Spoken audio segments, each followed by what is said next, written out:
নেই,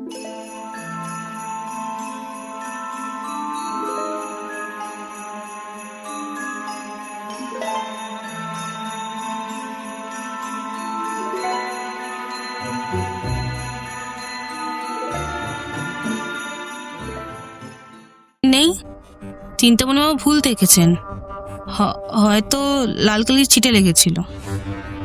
ব্যোমকেশ প্রফুল্ল স্বরে বলিল, সব প্রশ্নেরই তো জবাব তৈরি করে রেখেছেন দেখছি, কিন্তু এই প্রশ্নের কি জবাব দেবেন? ক্ষিপ্র হস্তে সেই শান্তা চুল ধরিয়া টান দিল, সঙ্গে সঙ্গে পরচুলা খসিয়া আসিল। ভিতর হইতে থাকেইটা তামাটে রঙের চুল বাহির হইয়া আসিল। শান্তাও মৃত্যুর দেখে জবাব দিল। একটু অবনত হইয়া সে নিজের ডান পা হইতে শাড়ির প্রান্ত তুলিল। পায়ের সঙ্গে রবারের গিটার দিয়া আটকানো ছিল একটা লিকলিকে ছুরি। তীক্ষ্ণ হস্তে ছুরি মুষ্টিতে লইয়া শান্তা ব্যোমকেশের কণ্ঠ লক্ষ্য করিয়া ছুরি চালাই। আমি ছয় একটা সম্মোহিত। শোনুন গল্প যেখানে শ্রোতার মন ভরা। এইটাই গল্প স্রোত, ভয়, রহস্য, প্রেম সবকিছুই পাবেন এখানে। আজকের গল্প শরদিন্দু বন্দ্যোপাধ্যায়ের ব্যোমকেশ কাহিনী অবলম্বনে অদ্বিতীয়। তাহলে দেরি না করে চলুন শোনা যাক।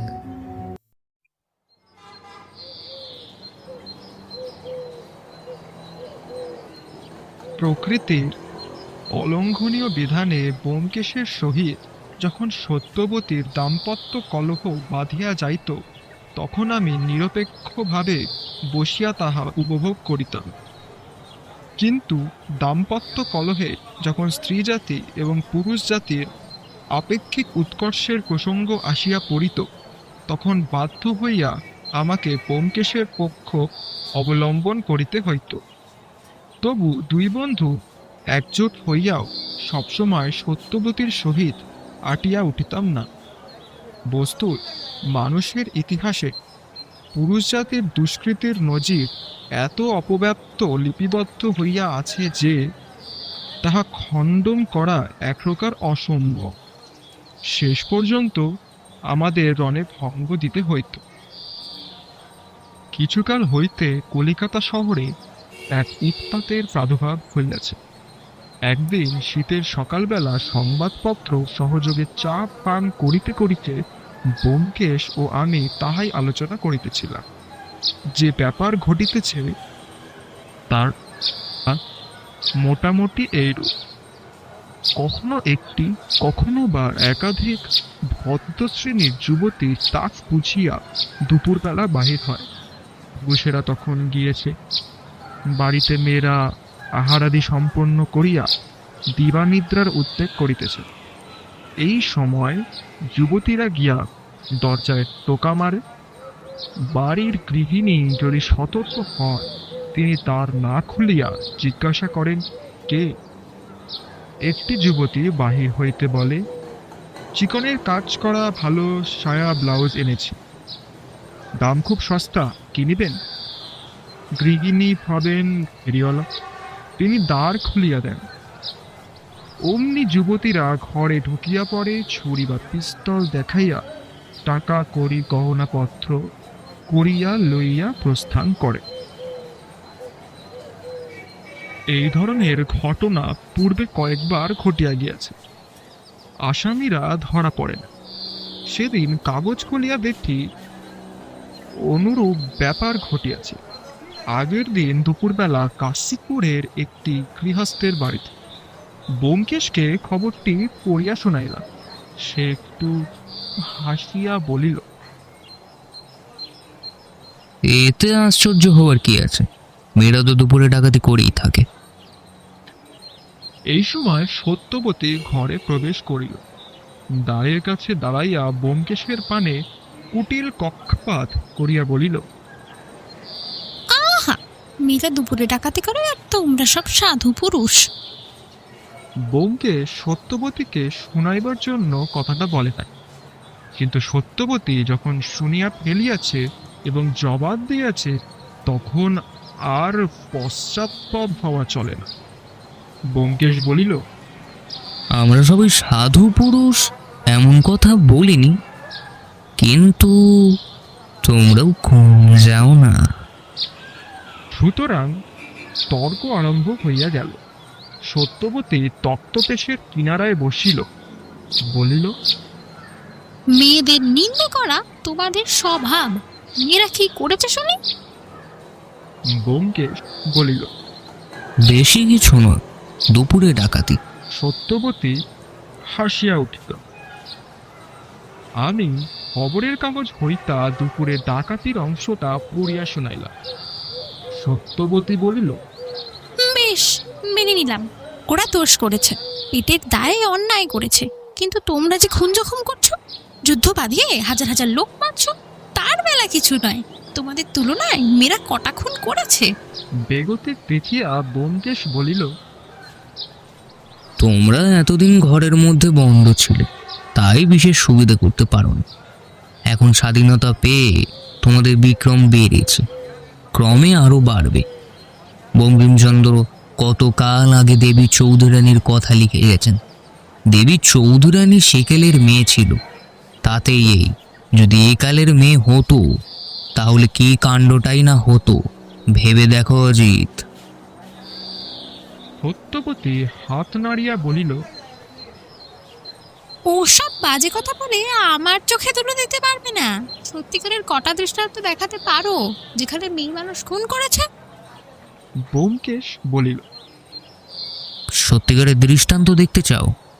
আর এই তো সেদিন বড়জোর মাস 2 হবে। জেনানা ফাটকের এক বন্দিনী জেলখানার গার্ডকে খুন করে নিরুদ্দেশ হয়েছে। সত্যবতী নির্দয় হাসিয়া বলিল, 2 মাস আগে একটা মেয়ে একটা খুন করেছে। এই 2 মাসের মধ্যে তোমরা কটা খুন করেছো তার হিসেব দাও দেখি। আজকে কাগজেও একটা পুরস্কৃত খুনের খবর ছিল, কিন্তু আমি তা চাপিয়া গেলাম। তার পরিবর্তে বলিলাম, আজকের কাগজে শ্রীজাতির নৃশংসতার একটা গুরুতর দৃষ্টান্ত রয়েছে। একটা ধোপা এক মহিলার দামি সিল্কের শাড়িতে খোঁচ লাগিয়েছে। মহিলাটি বাঁটি দিয়ে তার নাক কেটে দিয়েছে। ধোপার অবস্থা শোচনীয়, হাসপাতালে আছে, বাঁচবে কিনা সন্দেহ। সত্যবতী নির্দয় হাসিয়া বলিল, মিথ্যে কথা বলতেও তোমাদের চোরা নেই। তোমরা সবাই মিথ্যেবাদী, চোর, ডাকাত, খুনি। আমাদের তর্ক কতদূর গড়াই তো বলা যায় না, কিন্তু এই সময় বহির্দ্বারের কড়া খটখট শব্দে নড়িয়া উঠিল। সত্যবতী বিজয়িনীর ন্যায় উন্নত মস্তকে ভিতরে চলিয়া গেল। আমি তার খুলিয়া দেখিলাম তাকে একটা পুরুষ্ট গোছের লম্বা খাম দিয়া চলিয়া গেল। ব্যোমকেশের নামে খাম, প্রেরকের উল্লেখ নাই। তাহাকে খাম আনিয়া দিলে সে শঙ্কিতভাবে উহা টিপিয়া টুপিয়া বলিল, নবীন লেখকের পাণ্ডুলিপি বলে মনে হচ্ছে, প্রভাতের কাছে পাঠিয়ে দাও। আমরা পুস্তক প্রকাশকের ব্যবসায় শরিক হইয়া পরিবার পর হইতে উৎসাহশীল নবীন লেখকেরা প্রায় আমাদের কাছে পাণ্ডুলিপি পাঠাইয়া থাকেন। তাই ব্যোমকেশ মোটা খামের চিঠি দেখিলেই তটস্থ হইয়া ওঠে। বলিলাম, পাণ্ডুলিপি নাও হতে পারে, খুলেই দেখো না। ব্যোমকেশ বলিল, তুমি খুলে দেখো। খাম খুলিলাম। পাণ্ডুলিপি নয় বটে, কিন্তু ব্যোমকেশের কেহ লম্বা চিঠি লিখিয়াছে, প্রায় একটা ছোট গল্পের সামিল। ব্যোমকেশ অনেকটা অস্বস্ত হইয়া তক্তপোষের উপর লম্বা হইল, বলিল, প্রেমপত্র নয় নিশ্চয়ই, সুতরাং তুমি পড়ো, আমি শুই।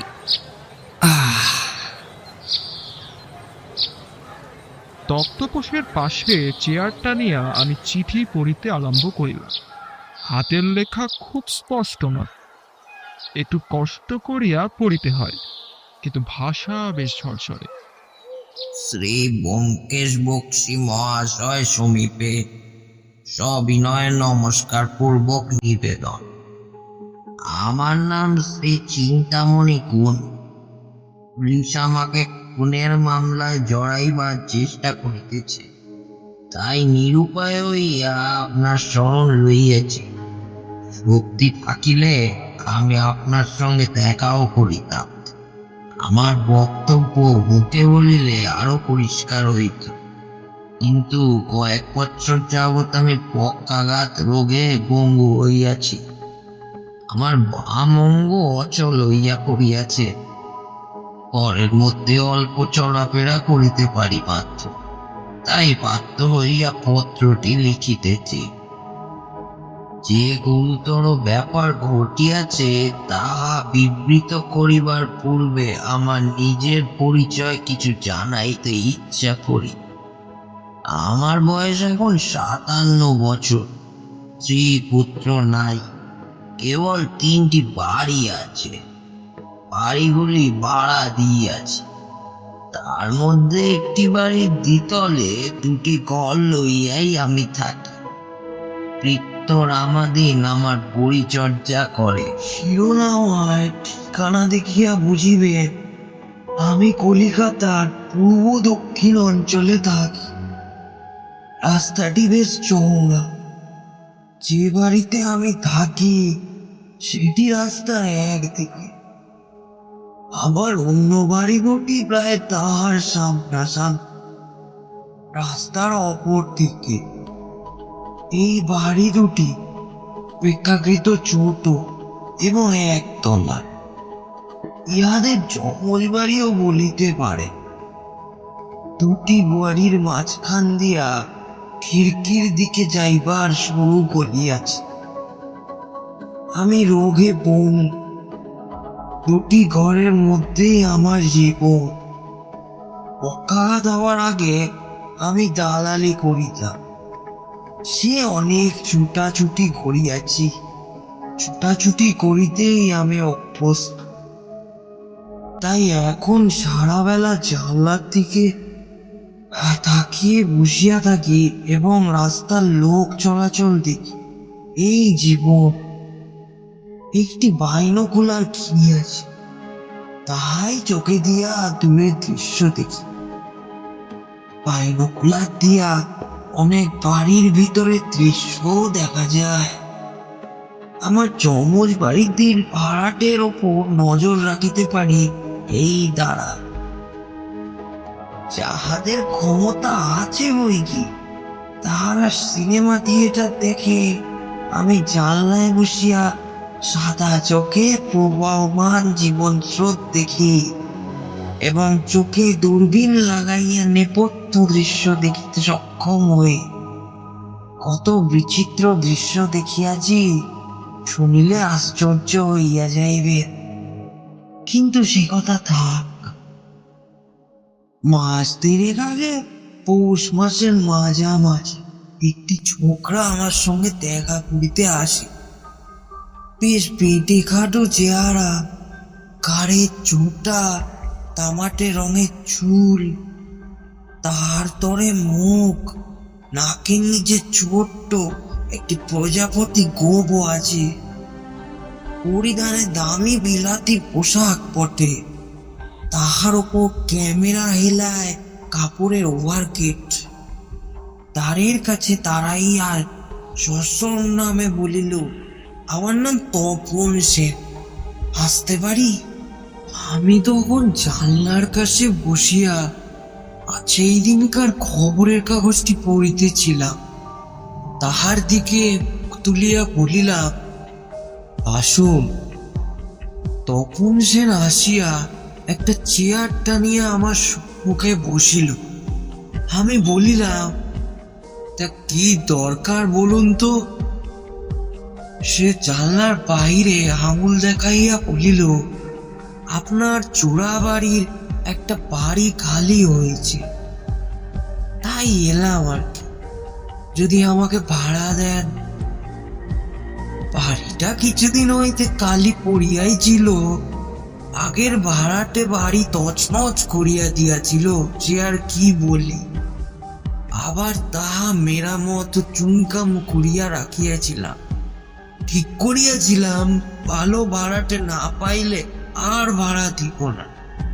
ছোকরাকে দেখিয়া শুনিয়া তো ভালোই মনে হইল, সাজ পোশাক হইতে অবস্থাপন্ন বলিয়া মনে হইল। জিজ্ঞাসা করিলাম, আপনার কি করা হয়? সে ওভারকোটের পকেট হইতে সিগারেটের কোটা বাহির করিয়া আমার দিকে রাখিল। আমার ন্যায় বয়োবৃদ্ধের প্রতি সশ্রম বস্তায় সিগারেট ধরাইও না। বলিল, খবরের কাগজে অফিসে চাকরি করি, নাইট এডিটার। সারা রাত কাজ করি আর সারাদিন ঘুমায় বলিয়া একটু হাসিল। প্রশ্ন করিলাম, তা সংসারে কে কে আছে? সে স্ফীত মুখে বলিল, সবে মাত্র সংসার আরম্ভ করেছি, আমি আর আমার স্ত্রী, আর কেউ নেই। মনে মনে খুশিও হইলাম বটে। ছেলে পিলে থাকিলে বাড়ি নষ্ট করে, জানো তো, দেওয়ালে কালি দিয়া ছবি আঁকে। বলিলাম, বেশ, আপনাকেই ভাড়া দেব, তবে 150 টাকা ভাড়া। সে ইতস্তত হইয়া বলিল, আমার পক্ষে একটু বেশি হয়ে যায়। তখনই বলিলাম, সাজানো বাড়ি, খাট, বিছানা, টেবিল, চেয়ার, কাবার্ড, আলমারি সবই তো পাবে। আচ্ছা, তাহলে রাজি, বাড়িটা একবার দেখে আসতে পারি? তিনি বলিলেন। চাবি দিলাম। তখন সেন গিয়া বাড়িটা দেখিয়া আসিল। তারপর 150 টাকা বাহির করিয়া তিনি বলিলেন, এই নিন 1 মাসের ভাড়া। আমি রসিদ লিখিয়া দিয়া বলিলাম, কবে থেকে তাহলে বাড়িতে আসবে? সে বলিল, কাল ইংরেজি মাসের 1 বাড়ি তো কালই পড়ে আছে, যদি অনুমতি দেন আজ যে কোনো সময় আসতে পারি। বলিলাম, বেশ, যখন তাই ইচ্ছা আসিবেন। তপন সেন চাবি লইয়া চলিয়া গেল। ভালো ভাড়াটে পাইয়াছি ভাবিয়া মনে মনে উৎফুল্ল হইলাম। সেদিন সারা বিকেল বেলা জানলায় বসিয়া বাড়িটির দিকে তাকাইয়া রইলাম, কিন্তু তপন তাহার স্ত্রীকে লইয়া আসিল না। সকালবেলা জানলা খুলিয়া দেখি ওহারা আসিয়াছে। সদর দরজা খোলা, ঈশ্বর রাতে কোনো মালপত্র লইয়া আসিয়াছেন হয়তো। আমার কৌতূহলী চোখ ওই দিকে যাতায়াত করিতে লাগিল। বেলা 9:30টার সময় একটি যুবতী আসিয়া ভিতর দিক হইতে সদর দরজাটি বন্ধ করিয়া দিল। তারপর কয়েক মিনিট কত হইলে খিড়কি দরজার খুলি দিয়া সে বাহির হইয়া আসিল। তখন তাহাকে ভালো করিয়া দেখিলাম। লম্বা ছিমছাম চেহারা, মাথায় এক মাথা চুল, লোকোপার আকারে ঘাড়ের ওপর বিন্যস্ত, হাতে একটি ছোট্ট অ্যাটাচি কেস। ভাবিলাম, সারা রাত কাজ করিয়া তখন ঘুমাইতেছে, তাই তার বউ বাজার করিতে চলিয়াছে। কিন্তু দুপুর কাটিয়া গেল, সে ফিরিয়া আসিল না। একেবারে ফিরিল অপরাহ্নে, আন্দাজ ওই 4টার সময়। সদর দরজার কড়া নাড়িল না, গুলি দিয়া খিড়কির দিকে চলিয়া গেল। বোধহয় স্বামী মহাশয় নিদ্রা ভঙ্গ করিতে চায় না।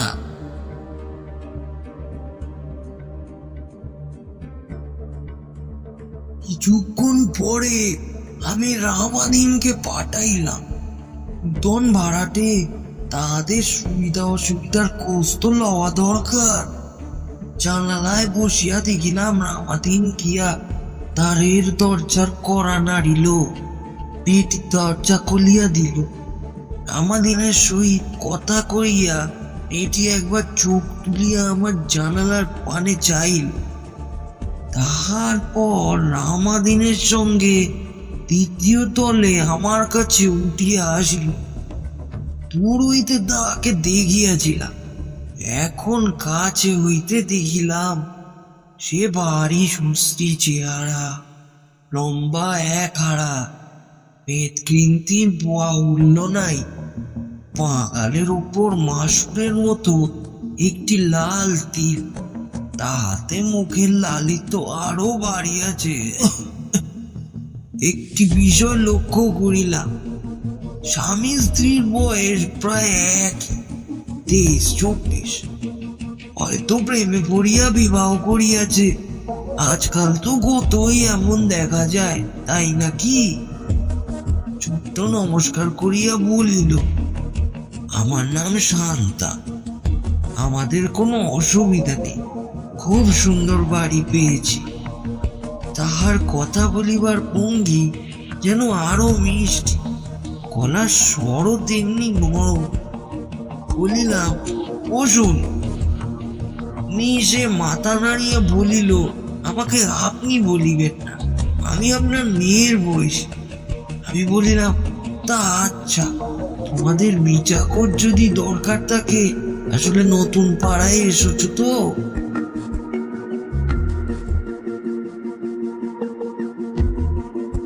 সে বলিল, চাকরের দরকার নেই, দুজনের সংসার আমি একাই সব সামলে নিতে পারব। বলিলাম, বেশ বেশ, তা আজ তুমি সকালবেলা বেরিয়েছিলে, কখন ফিরলে? সারাদিন কোথায় ছিলে? সে বলিল, আমি স্কুলে পড়াই, চেতলার দিকে একটা ছোট্ট মেয়েদের স্কুল আছে, সেখানে শিক্ষয়িত্রীর কাজ করি। আচ্ছা, আজ যাই, ওর খাবার তৈরি করতে হবে, সন্ধ্যার পর ও কাজে বেরোবে। শান্তা একটু হাসিয়া ঘাড় হেলিয়াই চলিয়া গেল। ইহাদের দুজনকেই আমার ভালো লাগিয়াছে। বর্তমানে পাড়াটেদের লইয়াই আমার জীবন। তারা আমার বাড়িতে থাকে, ভাড়া দেয়, নিজেদের দান্দাতেই থাকে, মেলামেশা নাই। চোরাবাড়ির অন্য অংশে একটি মাদ্রাজি পরিবার থাকে, তাহারা আমার ভাষা বোঝে, কেবল মাসাতে ভাড়া দিয়া এবং রসিদ লইয়াই চলিয়া যায়। ইহাদের সহিত আমার হৃদয়ের কোনো যোগ নাই, কিন্তু এই নবীন দম্পতি আমার হৃদয় আকর্ষণ করিয়াছে। জানালায় বসিয়া দেখিলাম, সন্ধ্যা উত্তীর্ণ হইবার পর তখন কোট প্যান্ট এবং ওভারকোট চড়াইয়া টিরটির গলি দিয়া বাহির হইল। বাড়ির সামনে যে নিচে ল্যাম্প পোস্টটি আছে, সেখানে দাঁড়িয়ে একটি সিগারেট ধরাইল, তারপর পাশ রাস্তার দিকে চলিয়া গেল। সারা রাত হয়তো সে বাইরেই থাকিবে, ভোরের দিকে কাজ শেষ করিয়া ফিরিবে।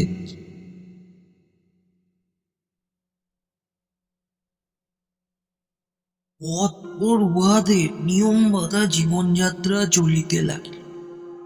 সকালে 9:30টার সময় শান্তা স্কুলে পড়াইবার জন্য চলিয়া যায় এবং বিকালে ফিরিয়া আসে। গোপন সন্ধ্যার পর বাইর হয়, রাত্রে কখন ফেরেন তা জানি নে। তাদের জীবনযাত্রা অতি শান্ত, বাড়িতে অতিথি আসে না, হয়তো বন্ধু বান্ধব এবং চীনা পরিচিত কেউ কাছাকাছি নেই। গোপন বাড়ি হইতে রাত্রে বাহির হইবার পর বাড়ির ইলেকট্রিক বাতি নিবাইয়া যায়, কেবল সামনের ঘরে মৃদু মোমবাতি জ্বলে, তাহাও 8টা বাজিতে না বাজিতেই নিবিয়া যায়। শান্তা বোধ হয় সারাদিনের ক্লান্তি পর তাড়াতাড়ি শুইয়া পড়ে। উহাদের বিষয়ে আমার মনে কিন্তু যথেষ্ট কৌতূহল আছে। আমি তখন চোখে দূরবীন লাগাইয়া বাড়িটা দেখি, কিন্তু বাইরে অভ্যন্তরে কিছুই দেখা যায় না। সদর দরজা যেমন বন্ধ থাকে, সদরের জানলায় তেমনি পর্দা টানা থাকে। কেবল রাত্রিকালে পর্দার ভিতর দিয়া মোমবাতির মোলায়েম আলো দেখা যায়। একদিন রবিবার সকালবেলা সাতটা আসিয়া খানিকক্ষণ আমার সঙ্গে গপ্প সপ্প করিল। আমিও রহস্যাচ্ছলে জিজ্ঞাসা করিলাম, তোমার কর্তাটি কি এখনো ঘুমাচ্ছেন? সে সলিজ্জত ভাবে বলিল, হ্যাঁ, সারা রাত ঘুমাতে পারে না তো তাই। আমি বলিলাম, তুমি রাত্রে ইলেকট্রিক বাতি জ্বালাও না দেখেছি, কেন বলো দেখি?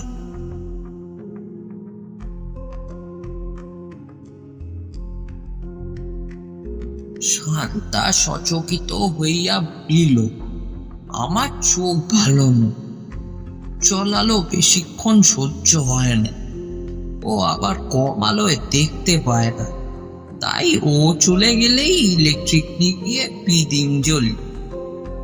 আপনি লক্ষ্য করেছেন বুঝি? হ্যাঁ, আমি তো সকাল থেকে সন্ধে পর্যন্ত ওই জানালার ধারেই বসে থাকি আর কি, তাই। শান্তা সহানুভূতিপূর্ণ স্বরে বলিল, সত্যি আপনার তো কোথাও যাবারও উপায় নাই, তা আমি মাঝে মাঝে আসবো, ওকেও পাঠিয়ে দেব। এইভাবে কথা চলিতেছে। একদিন সন্ধ্যার পর তখন ও কাজে যাইবার পথে আমার কাছে আসিয়া চারটি কথা বলিয়া গেল। তারপর একদিন গভীর রাতে একটি ব্যাপার লক্ষ্য করিলাম। আমি সাধারণত রাত্রি 9:30 পর শয়ন করি, কিন্তু আমার অনিদ্রার রোগ আছে, মাঝে মাঝে ঘুম হয় না, তখন প্রায় সারা রাত জাগিয়া থাকি। 2 হস্তা আগে রাত্রে যাইবার যখন শয়নের প্রস্তুত হইলাম, কিন্তু কিছুতেই ঘুম আসিল না। 12টা পর্যন্ত সাধ্য সাধনা করিয়া উঠিয়া পড়িলাম। ভাবিলাম এক পেয়ারা গরম কোক পান করিলে ঘুম আসিতে পারে। স্টোভ জ্বালিয়া জল চড়াইয়া দিলাম। রামাদিন আমার ঘরের বাইরে দ্বারে সবকে শয়ন করে, তাহাকে আর জাগাইলাম। শীতের রাত্রি, জানালা বন্ধ আছে। হঠাৎ কি মনে হইল, জানালার খড়খড়ি তুলিয়া বাইরে তাকাইল। বৃষ্টি রাতে রাস্তায় সেরম জনমানব নাই। চোরা বাড়ির সামনে রাস্তার আলোটা জ্বলিতেছে, বাড়ি দুটোর ভিতরে অন্ধকার। তখনই দেখিল একটা লোক ওদিক ফুটপাত দিয়ে আসিতেছে। তার মাথা হইতে হাঁটু পর্যন্ত কালো জামা কাপড়ে ঢাকা। চোরা বাড়ি বরাবর আসিয়া সে থামিল, ঘাড় ফিরাইয়া পেছনেও আশেপাশে দেখিল বটে। তারপর শুরু করিয়া 2 বাড়ির মাঝখানে গলির মধ্যে দিয়া ঢুকিয়া পড়িল। আর তাকে দেখিতে পাইলাম না, কিন্তু কিছুক্ষণ পরে তপনের ঘরে বিদ্যুৎ বাতি জ্বলিয়া উঠিল, আবার নিভিয়া গেল। প্রস্তুত করিয়া পান করিতে করিতে চিন্তা করি, কি লোকটা? তাহার ভাবভঙ্গিতে যেন সতর্ক সাবধানতা রহিয়াছে। ওই ঘুরি দিয়া মাদ্রাজিদের খিড়কি দরজাতেও যাওয়া যায়, কিন্তু মাদ্রাজিরা তো সংখ্যায় অনেক, সন্ধ্যার পর তারা তালা বন্ধ করে ঘুমিয়াইও পড়ে। এই লোকটা নিঃসন্দেহে তপনের ঘরেই গিয়েছে। তপন রাত্রে বাড়ি থাকে না, শান্তা একলা থাকে। এই সময় লোকটা চুপি চুপি আসিয়াছে। ব্যাপার, গভীর রাত্রি, স্বামী অনুপস্থিত, বাড়িতে একটি যুবতী ছাড়া অন্য কেউ নাই। এই সময় জামা কাপড় মুড়ি দিয়া একটি লোক আসিল। অর্থাৎ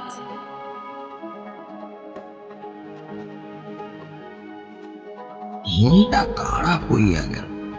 শান্তাকে ভালো মেয়ে বলিয়াই মনে হইয়াছি, কিন্তু আজকাল মুখ দেখিয়া স্ত্রী চরিত্র বোঝা দুষ্কর।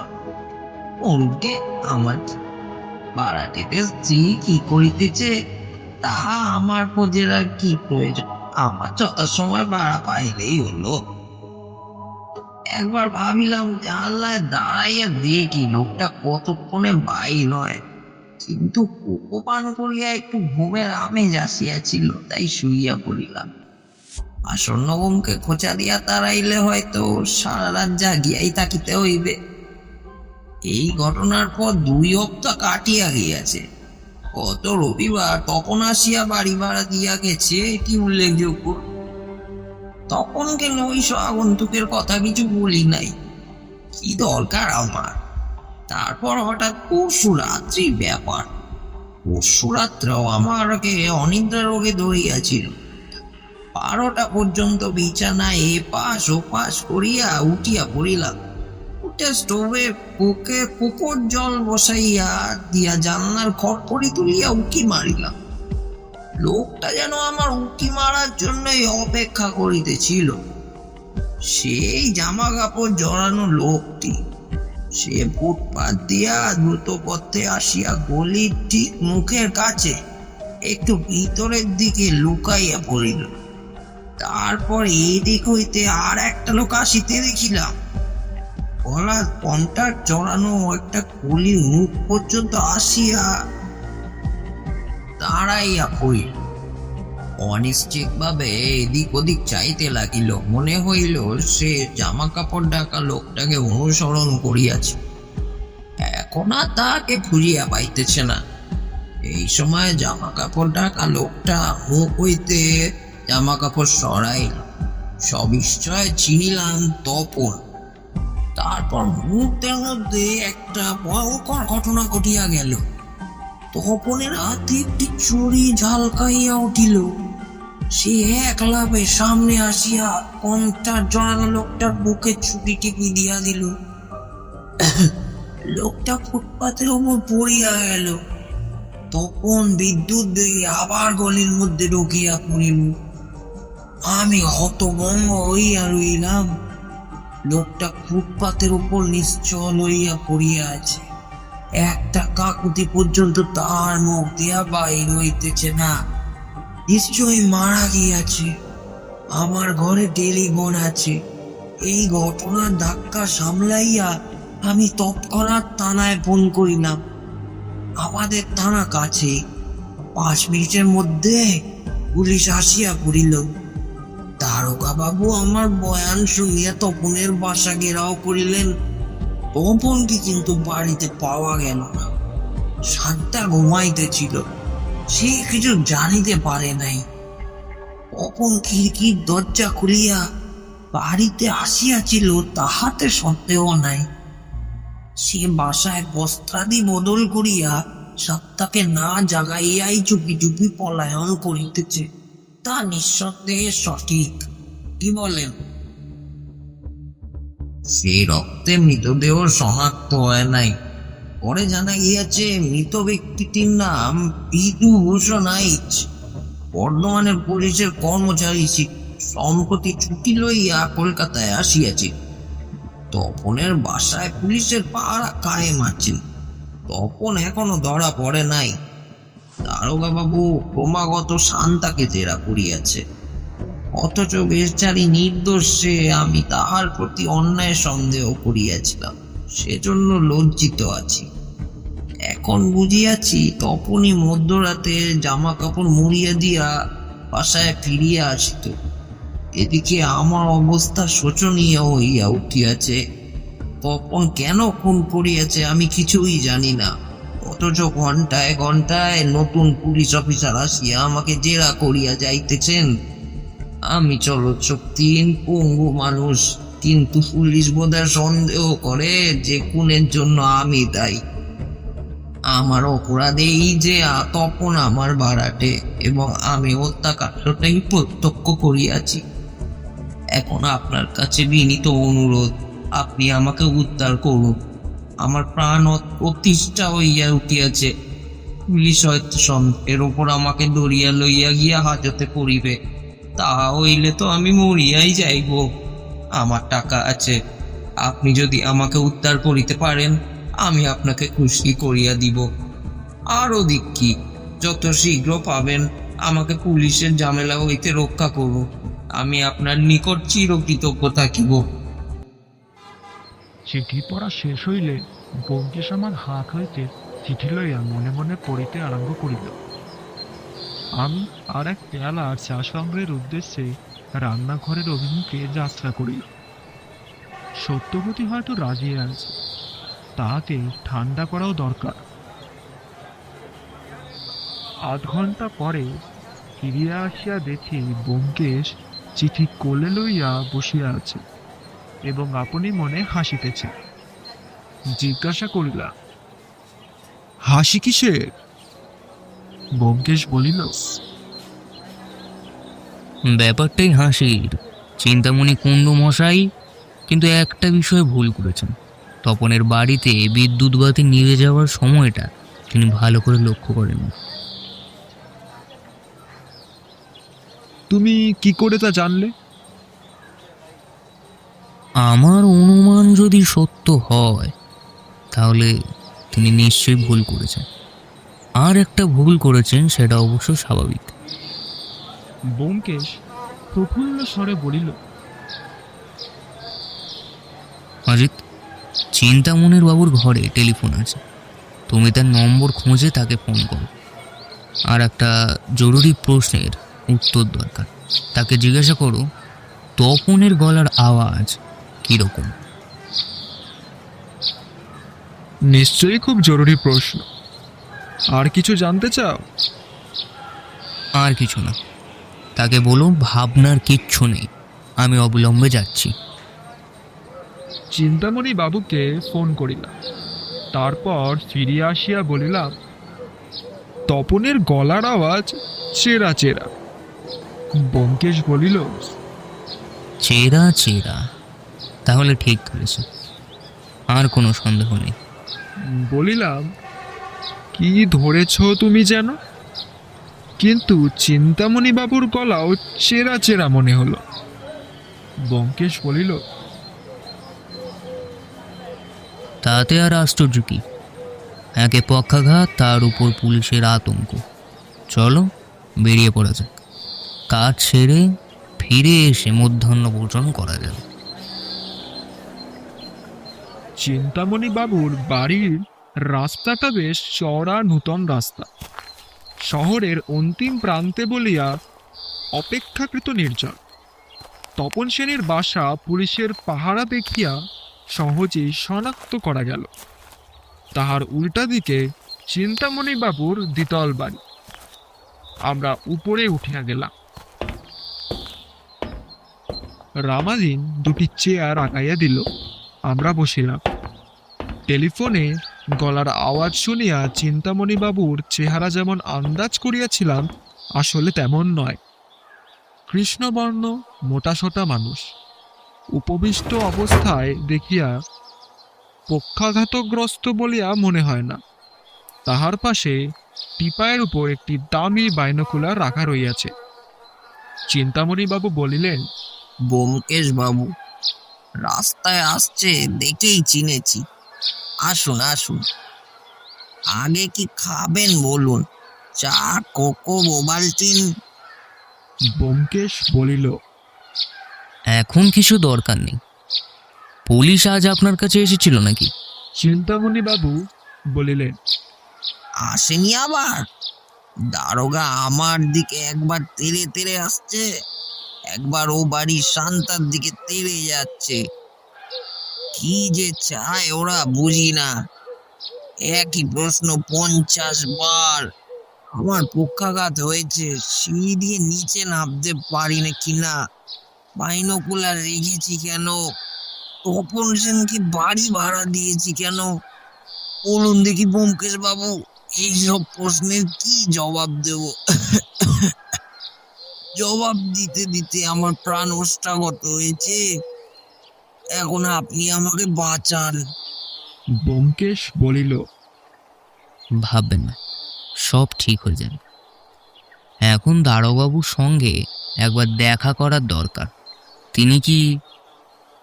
বলিতে বলিতে দারোগা বাবু দ্বারের সামনে আসিয়া দাঁড়াইলেন।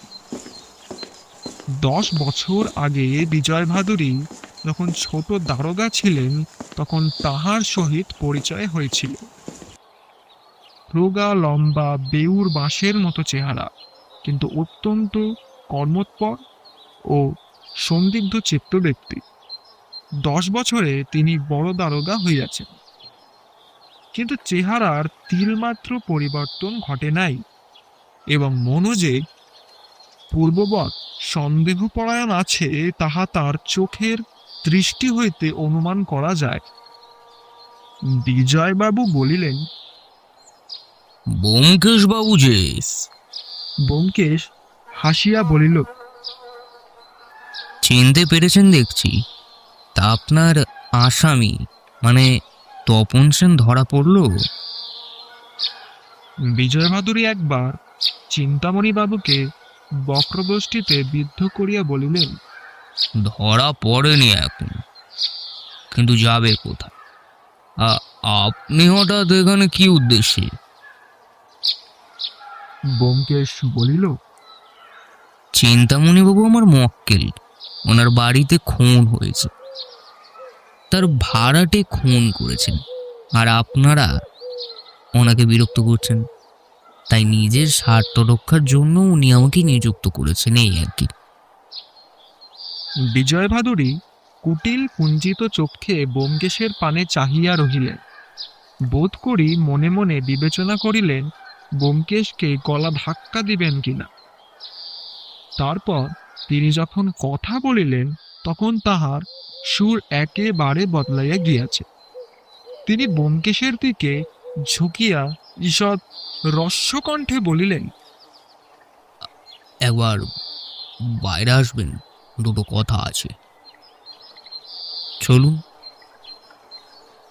আমরা ঘরের বাহিরে লম্বা বারান্দার এক কোণে গিয়া দাঁড়াইলাম। বিজয়বাবু মুখে একটা জোর করা হাসি টানিয়া আনিয়া বলিলেন, দেখুন ব্যোমকেশ বাবু, উঁচু মহলে আপনার প্রতিপত্তি আছে। আপনি যদি এই মামলায় মাথা গলাতে চান, আমি আপনাকে আটকাতে পারবো না, কিন্তু আমি অনুরোধ করছি আপনি চিন্তামণি কুণ্ডুকে সাহায্য করবেন না। আমার বিশ্বাস ও আর এই খোট্টা চাকরটা তলে তলে এই ব্যাপারে সঙ্গে জড়িত রয়েছে।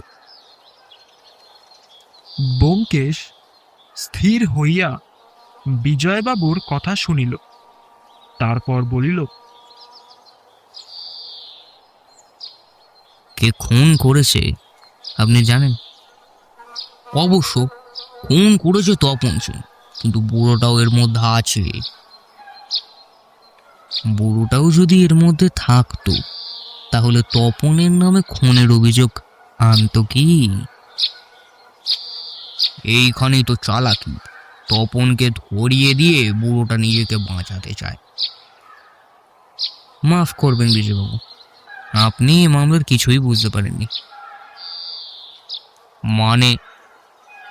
মানে পরে বলবো, আগে আপনি আমার কয়েকটা প্রশ্নের জবাব দিন দেখি। যে ছুরি দিয়ে খুন হয়েছিল সেটা পাওয়া গেছে কি? না, তপন সেটা নিয়ে পালিয়েছে। তপনের বাড়ি তল্লাশ করে কিছু পেয়েছেন? না, এমন কিছু পাইনি যাতে হদিশ পাওয়া যায়। তবে সিন্দুকটা এখনো খোলা হয়নি, তার চাবি তপনের কাছে। শান্তাকে জেরা করে কিছু পেয়েছেন? কাজের কথা কিছু পাইনি। মাস 4 আগে ওদের বিয়ে হয়েছে, স্বামী কার্যক্রমের কথা শান্তা কিছুই জানে না। আমি কিন্তু সব জানি, কে খুন করেছে জানি, এমনকি আসামি কোথায় আছে তাও জানি। জানেন? তবে এতক্ষণ বললেননি কেন? সময় হলেই বলবো। তার আগে আমি তপনের বাসাটা একবার ঘুরে ফিরে দেখতে চাই, আর শান্তাকে কয়েকটা প্রশ্ন করতে চাই। আপনি অবশ্য তাকে যথেষ্ট জেরা করেছেন এবং সন্দেহজনক উত্তরও পেয়েছেন। আমি কেবল 2-4টে প্রশ্ন করব। তা বেশ, কিন্তু আসামিকেও পাবেন।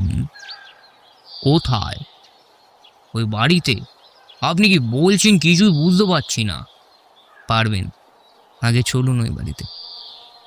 আসামিকে ধরার জন্য প্রস্তুত থাকবেন। তার মানে আপনি কি বলতে চান তপন সেন বাসায় ফিরে আসবে, কিংবা বাসাতেই লুকিয়ে আছে? আসুন আসুন। ব্যোমকেশ অগ্রগামী হইয়া সিঁড়ির দিকে চলিল। চিন্তামণি বাবুর দ্বারের সম্মুখে দাঁড়াইয়া বলিল, সদর আর খিড়কির দরজা ছাড়া বাড়ি থেকে পালাবার আর কোনো রাস্তা নেই? পাঁচিল ডিঙিয়েও পালানো যায় না? না। তপনের বাসার বুকে পিঠে পুলিশ পাহারা। একটি বিচিত্র ব্যাপার লক্ষ্য করিয়েছি। চোর পালাইলে পুলিশের বুদ্ধিবাদ।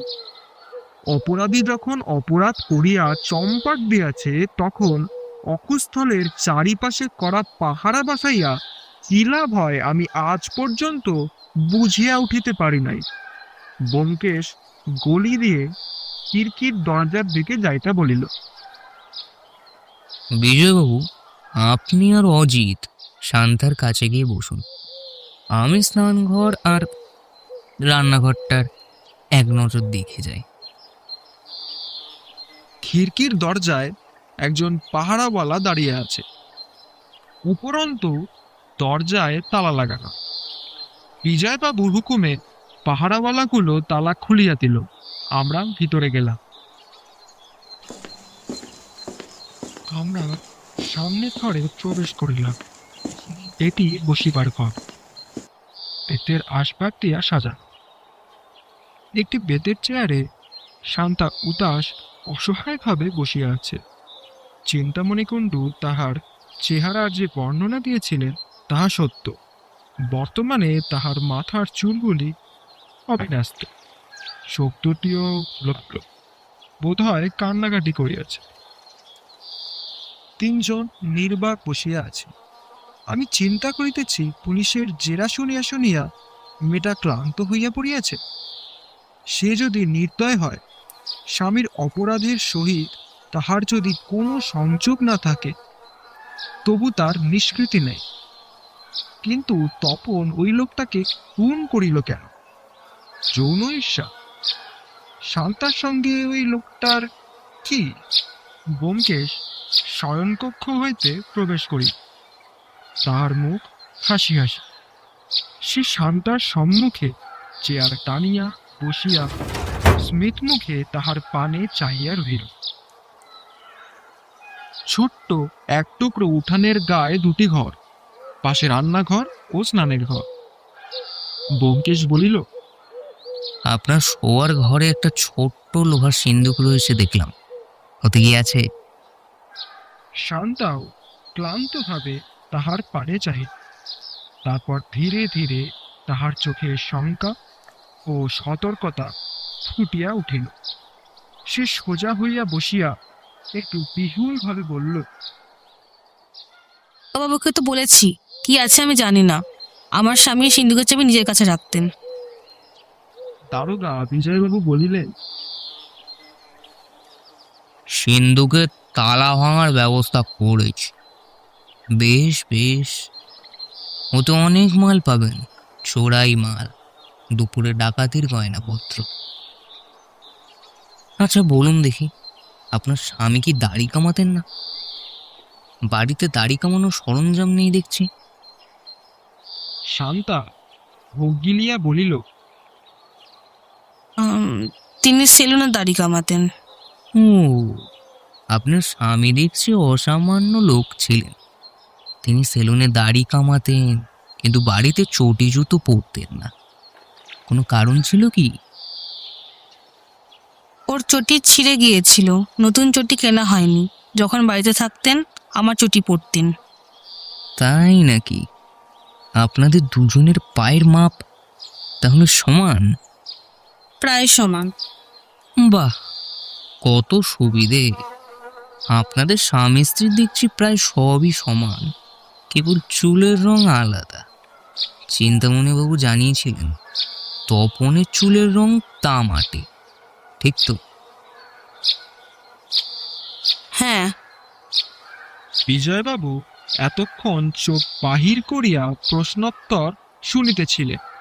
হঠাৎ উঠিয়া দাঁড়াইয়া তীব্র উত্তেজনার কণ্ঠে বলিলেন, ব্যোমকেশ বাবু। ব্যোমকেশ হাত তুলিয়া বলিল, দাঁড়ান, তৈরি থাকুন। এবার আমার শেষ প্রশ্ন। শান্তা দেবী, চিন্তামণিবাবু দেখেছিলেন আপনার গালে মসুরের মতো লাল তিল আছে, সে তিলটা গেল কোথায়? শান্তা চকিতে নিজের পা গালে হাত দিল, তারপর সামলাইয়া লইয়া বলিল, তিল? আমার ঘরে তো তিল নেই। চিন্তামণিবাবু ভুল দেখেছেন, হয়তো লাল কালির ছিটে লেগেছিল। ব্যোমকেশ প্রফুল্ল স্বরে বলিল, সব প্রশ্নেরই তো জবাব তৈরি করে রেখেছেন দেখছি, কিন্তু এই প্রশ্নের কি জবাব দেবেন? ক্ষিপ্র হস্তে সে শান্তা চুল ধরিয়া টান দিল, সঙ্গে সঙ্গে পরচুলা খসিয়া আসিল। ভিতর হইতে থাকেইটা তামাটে রঙের চুল বাহির হইয়া আসিল। শান্তাও মৃত্যুর দেখে জবাব দিল। একটু অবনত হইয়া সে নিজের কান পা হইতে শাড়ির প্রান্ত তুলিল। পায়ের সঙ্গে রবারের ফিচার দিয়া আটকানো ছিল একটা লিকলিকে ছুরি। তীক্ষ্ণ হস্তে ছুরি মুষ্টিতে লইয়া শান্তা ব্যোমকেশের কণ্ঠ লক্ষ্য করিয়া ছুরি চালাই। আমি সয়াত্মা সম্মোহিত ভাবে তিনি চাহিয়া রহিল। দুটি স্ত্রীলোকের সুশ্রী কোমল মুখ যে চক্ষের নিমেষে এমন কুশ্রী ও প্রকৃতি ভুলিয়া উঠিতে পারে আমার কল্পনা করা যায় না। বিজয়বাবু শান্তার হাত বজ্রমুষ্টিতে ধরিয়া অর্ধতই চোখে তাহার পানে চাহিয়া রহিলেন। চিবাইয়া চিবাইয়া বলিলেন, ব্যোমকেশ হাসি মুখে উঠিয়া দাঁড়। বিজয়বাবু, এই নি আপনার খুনি আসামি, আর এই নি খুনের অস্ত্র। দারোগা বিজয়বাবু বলিলেন,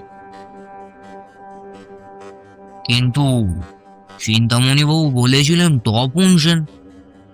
তপন সেনের অস্তিত্ব নেই, আছেন কেবল পথ তৃতীয় শান্তা। ইনি রাত্রে তপন সেন, যিনি শান্তা সেন, সাক্ষাৎ অর্ধনারীশ্বর মূর্তি। মনে তো বললেই ভাববেন না যে বিধুভূষণ আইচকে খুন করাই এর একমাত্র কীর্তি। মাসে 2 আগে ইনি বর্ধমান জেলের এক গার্ডকে খুন করে জেল থেকে পালিয়েছেন। এর আসল নাম আমার জানা নেই, আপনি পুলিশের লোক, ফেরারি কয়েদির নাম জানতে পারেন। প্রমীলা পাল। এবার সব বুঝেছে। স্বামীকে বিষ খাওয়ানোর জন্য তোমার যাবজ্জীবন কারাদণ্ড হয়েছিল। 2 বছর জেল খাটার পর তুমি জেলের গার্ডকে খুন করে পালিয়েছিলে। পালিয়ে এখানে এসে কি স্বামী স্ত্রী সেজে লুকিয়েছে। তারপর সে রাত্রে বিধুভূষণ তোমাকে দেখতে পায়। বিধুভূষণকে তোমার চিনতে পেরে তুমি তার পিছু নিয়েছিলে। এখানে বাড়ির সামনে এসে তুমি তাকে খুন করেছো। কেমন? এইটু মোট কথা এই বটে। হাওয়ালদার। জমাদার ঘরের বাহিরেই ছিল, প্রবেশ করিল। বিজয়বাবু বলিলেন, হাত করা লাগাও। চিন্তামণিবাবুর ঘরে বসিয়া চা পান করিতে করিতে ব্যোমকেশ বলিল, আপনার চিঠি পড়ে খটকা লেগেছিল চিন্তামণিবাবু। আপনি ওদের দুজনকে একসঙ্গে কখনো দেখেন, দূরবীন লাগিয়েও ওদের বহু ভেদ করতে পারেন। কেন? পুরুষটা বেঁটে, মেয়েটা লম্বা, হরে ধরে হাঁটু জোর। ওরা সদর দরজা দিয়ে যাতায়াত করে না, খিড়কি দিয়ে আসে আর যায়। পুরুষটা চেরা চেরা গলায় কথা বলে। কেন? সন্দেহ হয় যে কোথাও লুকোচুরি চলছে, কিন্তু বেশ ফলাও করে সব কথা বলবার দরকার নেই। স্থূলভাবে ব্যাপারটা এই, জেল ভেঙে পালাওয়ার পর প্রমীলা পালের 2টো জিনিস দরকার হয়েছিল, ছদ্মবেশ আর রোজগার। তার মাথার চুল তামাটে রঙের, সহজে দৃষ্টি আকর্ষণ করে। তাই তাকে চুল ছেঁটে পুরুষ সাজতে হলো। কিন্তু দুপুরে ডাকাতি করে রোজগার করার জন্য তার মেয়ে মানুষ সাজা দরকার। তাই সে একটি সুন্দরী বিলেতি পরচুলা জোগাড় করলো। কোথায় চুল ছেঁটেছিল, কোথা থেকে পরচুলা জোগাড় করলো আমি তা জানি না, কিন্তু তার দৈত্য জীবন আরম্ভ হলো। এখন শীতকাল চলছে, স্ত্রীলোকের পক্ষে পুরুষ সাজার খুব সুবিধা। সে নাকের নিচে একটি ছোট্ট প্রজাপতি গোঁফ লাগালো, গায়ে কোট পরল, তার উপর ওভারকোট চলালো। তারপর আপনার কাছে বাড়ি ভাড়া নিতে এলো। পাছে মেয়েলি গলা ধরা পড়ে, তাই আপনার সঙ্গে চেরা চেরা গলায় কথা বললে। কলকাতা শহরে ছদ্মবেশ থাকার খুব সুবিধা, পাড়াপড়শি কেউ কারোর খবর রাখে না। কিন্তু সে লক্ষ্য করল আপনি সারাক্ষণ জানলার কাছে বসে থাকেন। আপনার বায়নকোলার আছে, তাকে সাবধান থাকতে হবে। সে রাত্রে আপনি শুয়ে পড়বার পর সে নিজের জিনিসপত্র নিয়ে বাড়ি দখল করতে এলো। কেউ জানতে পারল না যে মাত্র একজন লোক এসছে, দুজন নয়। তার সঙ্গে একটা ছোট্ট লোহার সিন্দুক ছিল, সেটা সে শোবার ঘরে রাখল। তারপর তার দৈনন্দিন জীবনযাত্রা আরম্ভ হলো। সকালবেলা সে স্কুলে পড়বার নাম করে বেরিয়ে যায়, দুপুর বেলায় দুপুর ডাকাতি করার মতলবে ঘুরে বেড়ায়, বিকেলবেলা ফিরে আসে, আবার সন্ধ্যের পর পুরুষ সেজে বেরোয় আপনাকে ধাপ্পা দেওয়ার জন্য। ঘরের বিদ্যুৎ বাতিটা নিভিয়ে পিদিম জেলে রাখার বেরোয়, তেল ফুরিয়ে পিদিম দিয়ে যায়। আপনি ভাবেন যে শান্তা আলো নিভিয়ে শুয়ে পড়ল। আপনি কেবল একটা ভুল করেছিলেন, ইলেকট্রিক বাতি যে তপন বাড়ি থেকে বেরোয়ার আগে নেবে সেটা লক্ষ্য করেননি। আপনার মনে সন্দেহ ছিল না, তাই লক্ষ্য করেননি। যাক, আপনি শুয়ে পড়বার পর সে আবার বাড়িতে ফিরে আসে এবং ঘুমোয়। একটা আলোড়ন সে সম্ভবত ওভারকোটের নিচে কোমরে জড়িয়ে দেখত। ফেরবার সময় সেটা গায়ে জড়িয়ে নিত। তাই প্রথম রাত্রে আপনি খড়খড়ি তুলে তাকে ফেরত দেখতে আপনি ভাবলেন যে শান্তার গুপ্ত প্রণয়ী। এইভাবে চলছিল। তারপর প্রমীলা হঠাৎ ভীষণ বিপদ উপস্থিত হলো। বিধুভূষণ আইলস পুলিশের কর্মচারী প্রমীলাকে আগে দেখেছিল। ছুটিতে কলকাতায় এসে সে প্রমীলাকে দেখতে পেল এবং পুরুষের ছদ্মবেশ সত্ত্বেও চিনতে পারল। সে প্রমীলার পিছু নিল। হয়তো কোনো হোটেলের দুজনে দেখা হয়েছিল। প্রমীলা নিশ্চয়ই তাকে ঝেড়ে ফেলবার চেষ্টা করেছিল, কিন্তু যখন পারল না তখন বাক্য অসমাপ্ত রাখিয়া ব্যোমকেশ থামিল, সিগারেট বাহির করিয়া ধরাইল। আমি বলিলাম, একটা কথা, বিধুভূষণকে খুন করে প্রমীলা বাড়ি ছেড়ে পালালো না কেন? ব্যোমকেশ বলিল, পালাবার সময় পেল না। সে তো জানতো না যে চিন্তামণি বাবু খড়খড়ি তুলে হত্যাকাণ্ডটা দেখে নিয়েছিল, তাই তার বিশেষ তাড়া ছিল না। ভেবেছিল দামি জিনিসপত্র গয়নাগাটি নিয়ে ধীরে সুস্থে পালাবে, কারণ ও বাড়িতে থাকা আর তার পক্ষে নিরাপদ না। বাড়ির সামনে লাশ পড়ে আছে, পুলিশ নিশ্চয়ই তাকে জেরা করতে আসবে। প্রমীলা পাল জেল ভাঙা খুনি আসামি, যদি পুলিশের মধ্যে কেউ তাকে চিনতে পারে সুতরাং নিশ্চয়ই সে পালাতো। কিন্তু হঠাৎ 5 মিনিটের মধ্যে পুলিশ এসে বাড়ি ঘেরাও করে ফেলল। তখন আর পালাবার রাস্তা নেই। প্রমীলা তাড়াতাড়ি পরচুলাটা পরে নিয়ে মেয়ে এসেছে, কিন্তু তাড়াতাড়িতেই গালের তিলটা আঁকতে ভুলে গেল। গালে তিল লাগতো কেন? দুটো চেহারায় রকম ফের আনার জন্য। পুরুষের বেশে নাকের নিচে গোঁফ লাগাতো, আর স্ত্রীর বেশে পরচুলা ছাড়াও গালে তিল আঁকতো। ব্যোমকেশ প্রফুল্ল স্বরে বলিল, আজ তাহলে উঠি চিন্তামণি বাবু। চিন্তামণি বাবু গদগদ ধন্যবাদ সহ একটি 200 টাকার চেক লিখিয়া দিলেন। আমরা ফিরিয়া চলিলাম। বেলা 2টা বাজিতে বিলম্বনে পুলিশ আসামিকে লইয়া অন্তর্হিত হইয়াছে। এখানে তাহাদের আর প্রয়োজন নাই। শ্রীযুক্ত বিজয় ভাদুরী মহাশয় খুনি আসামিকে গ্রেপ্তার করিয়া নিশ্চয় প্রচুর প্রশংসা অর্জন করিলেন। বাসায় পৌঁছিয়া দেখি সত্যবতী দরজার কাছে উৎকণ্ঠিতভাবে দাঁড়াইয়া আছে। আমাদের দেখিয়া ভ্রু তুলিয়া সপ্রশ্ন নেত্রে চাহিল। অর্থাৎ এত দেরি যে? ব্যোমকেশ হঠাৎ ফো ফো শব্দে হাসিয়া উঠিল। তারপর হাত বাড়াইয়া সত্যবতীর চিবুক একটু নাড়িয়া দিয়া বলিল, তোমরাও কম যাও না।